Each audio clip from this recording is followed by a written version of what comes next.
तर पुण्यामध्ये झिकाचा 7वा रुग्ण आढळलेला आहे। पुण्यात एका 55 वर्षीय महिलेला झिका विषाणूची बाधा झाली आहे। आता पुण्यामध्ये एकूण रुग्णांची संख्या ही 7 झाली आहे।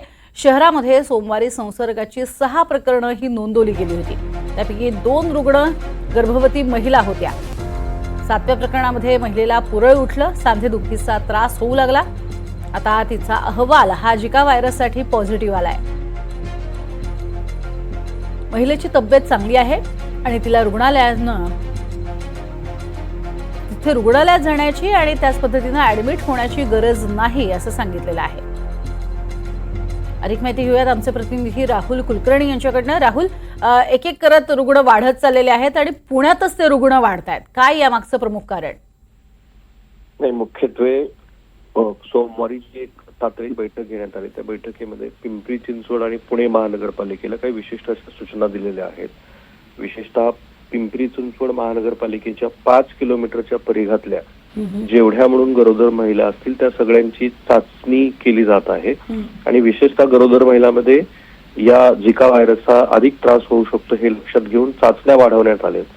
7वा जो रुग्ण आहे तो कोथरूड मधल्या डहाणूकर कॉलनीतल्या एका महिलेला पुरळ उठले होते, सांधेदुखीचा त्रास होऊ लागला होता आणि नंतर तपासणी केली त्यावेळेला या महिलेला झिका व्हायरसची बाधा झाल्याचं लक्षात आलं।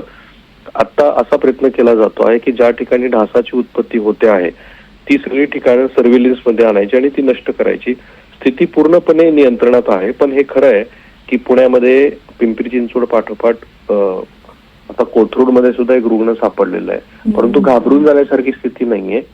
कुठल्याही रुग्णामध्ये कोणत्याही स्वरूपाची गंभीर लक्षणं नाहीयेत।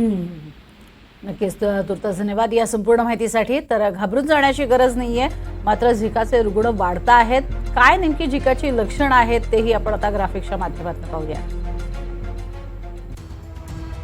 पुण्यामध्ये आढळलेला झिका व्हायरस हा आशियाई प्रकारातला आहे। विषाणू अत्यंत वेगाने संक्रमण करतो।